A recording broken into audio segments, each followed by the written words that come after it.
Welcome to the Life After ECT podcast.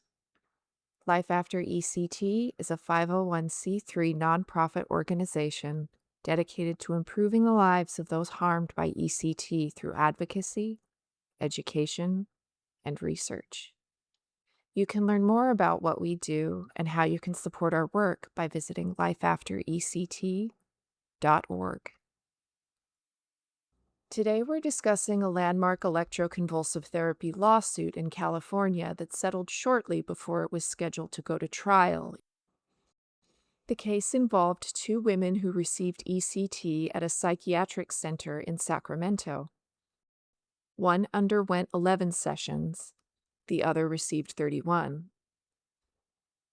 Both alleged that the treatments left them with permanent memory loss, cognitive impairment, and difficulty learning and recalling information. Their lawsuit accused the treating psychiatrist of the hospital of negligence, fraud, medical malpractice, and failing to adequately disclose the risks of ECT. ECT has been the subject of lawsuits for decades, but few have been successful. What makes this case notable is who was sued and how far the lawsuit got. According to clinical psychologist Professor John Reed, who served as an expert witness in the case, this appears to be the first time plaintiffs in California have successfully held individual psychiatrists and a hospital legally accountable for the alleged ECT-related harm. A major reason for this is a California Supreme Court decision issued in 2024. Before that ruling, defendants often had a powerful defense in informed consent cases. If a physician testified that they would have recommended the treatment, even with a stronger warning, that testimony alone could be enough to defeat the patient's claim. Under the new standard, a case can proceed if a jury concludes that a reasonable, prudent person in the patient's position would have declined the treatment had they received fuller information about the risks. According to Reed and the attorney who argued the case, that legal shift helped open the door to lawsuits against doctors and hospitals directly, not just against the companies that manufacture ECT devices. And that's important because most ECT litigation has been focused on the manufacturers. Plaintiffs have brought numerous lawsuits against companies such as Somatics and Mecta, alleging they failed to adequately warn about risks, including permanent memory loss.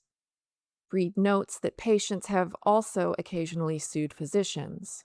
In one South Carolina case from 2005, a jury awarded more than $600,000 to Peggy Salters, a nurse who claimed ECT caused lasting memory damage. So why does this settlement matter if there was never a jury verdict? Because the lawsuit survived every effort by the doctors and hospital to have it dismissed. Before the 2024 California Supreme Court ruling, clearing those hurdles would have been much more difficult.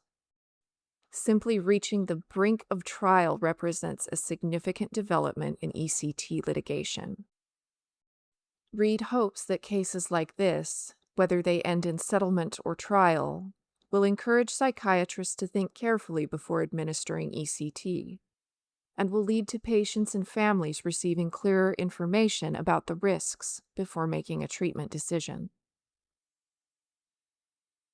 On a personal note, I've spent more than a decade researching ECT, and over the years I've read some really heartbreaking failed lawsuits. In my own experience, I learned early on just how hard getting legal support can be. Many of us struggle to find attorneys willing to take our cases, and even when we do, getting through the legal system can be an uphill battle with a slim chance of success. But over the past 20-plus years, a handful of important litigation victories have begun to change that, breaking down some of these barriers.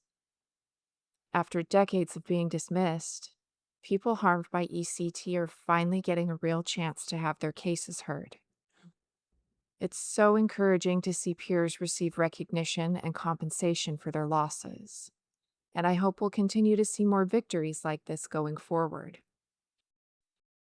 I want to personally thank the survivors and allies whose courage and persistence have helped make this progress possible. Your efforts are changing the world.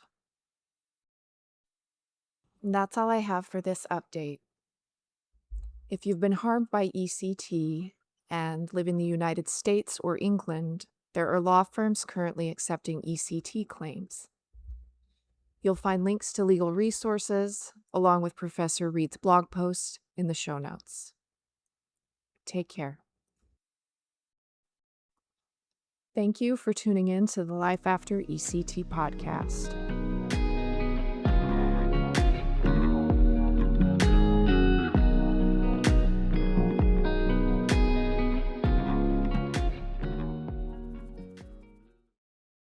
In 2024, in May 2026.